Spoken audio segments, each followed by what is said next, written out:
ना होगा, और अगर सब मिलकर कोशिश करें तो रास्ता निकल सकता है। राजू के चेहरे पर एक उम्मीद की किरण जागती है। हाँ बाबा जी, अगर सब मिलकर काम करें तो हम पानी ढूंढ सकते हैं। हमने पहले कभी यह कोशिश ही नहीं की। लेकिन इतनी कठिन जमीन में नया कुआं खोदना आसान नहीं। मुश्किल जरूर है, नामुमकिन नहीं। अगर हम मिलकर काम करें तो ये हो सकता है। नई रोशनी है। तो फिर हम कल से काम शुरू करेंगे। मैं गांव के सभी युवाओं को इकट्ठा करूंगा।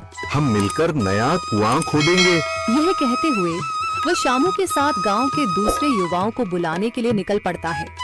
कहीं दूर से गरज की हल्की सी आवाज आती है, जैसे आकाश ने उनकी उम्मीदों की गवाही दे दी हो।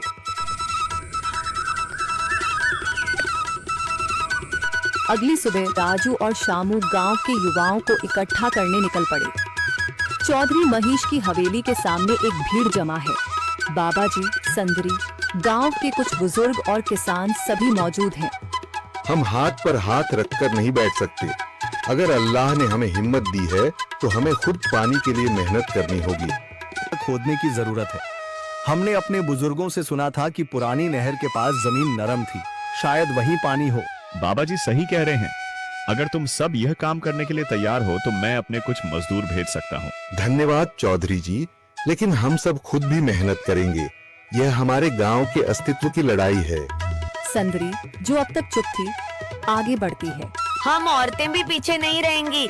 हम पानी लाने की व्यवस्था करेंगी, खाना बनाएंगी, ताकि तुम सब आराम से काम कर सको। यही हिम्मत चाहिए थी संदर।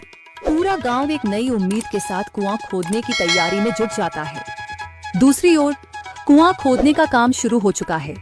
राजू, शामू और दूसरे युवा बेलचे चलाने लगते हैं। मिट्टी बाहर निकाली जाने लगती है। तेज गर्मी के बावजूद सब पूरी हिम्मत के साथ जुटे हुए हैं। दोपहर की तेज धूप जमीन आग की तरह तप रही है। गांव के लोग लगातार कुआं खोदने में जुटे हैं। हाथ छिलने लगे हैं, माथे से पसीना बह रहा है, मगर किसी ने हार नहीं मानी। महिलाएं पानी और सत्तू लेकर आती हैं ताकि पुरुषों को कुछ राहत मिले। हमें और गहराई तक जाना होगा। अब तक सिर्फ सूखी मिट्टी और पत्थर ही निकल रहे हैं। राजू, यह बहुत कठिन काम है। अगर हमें पानी न मिला। अल्लाह मेहनत करने वालों को कभी निराश नहीं करता बेटा। तुम सब अपनी कोशिश जारी रखो, पानी जरूर निकलेगा। हिम्मत मत हारो। अगर अब रुक गए तो फिर कभी पानी नहीं मिलेगा। सभी फिर से जोश में आकर काम में जुट जाते हैं, मगर सूरज की तपिश बढ़ती जा रही है और कई लोगों की सांसें तेज चलने लगती हैं। तभी एक तरफ से रामलाल और उसके आदमी हंसते हुए आते हैं। अरे भाई, तुम्हें लगता है कि जमीन तुम पर रहम करेगी? हाँ हाँ, ना समझ लोग, ये सब बेकार की मेहनत है। रामलाल, हमारा हौसला मत तोड़ो। अगर तुम मदद नहीं कर सकते तो कम से कम मजाक भी मत उड़ाओ। मदद? हाँ, मैं अपने कुएं का पानी बेच सकता हूँ, मगर मुफ्त में नहीं दूंगा। राजू सब अनसुना कर फिर काम में लग जाता है। शाम होने लगती है, लेकिन अभी तक पानी का नामो निशान नहीं। कुछ लोग मायूस होकर पीछे हटने लगते हैं। राजू, शायद रामलाल सही कह रहा है। यह सब बेकार है। नहीं शामू, हमें हार नहीं माननी।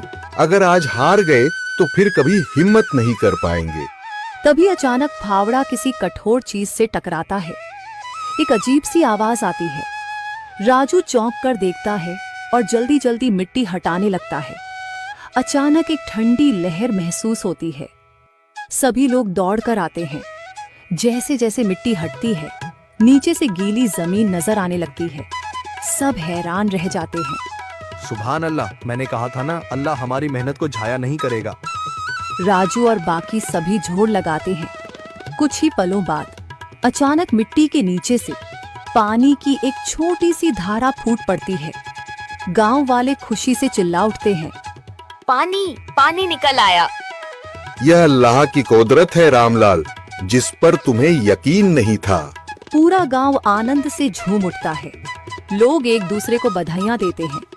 औरतें दुआ करने लगती हैं। कुछ दिन बीत चुके हैं। गांव वाले नए कुएं से पानी भर रहे हैं, खेतों को सींच रहे हैं और जिंदगी फिर से पटरी पर लौट रही है। मगर रामलाल अब भी अपनी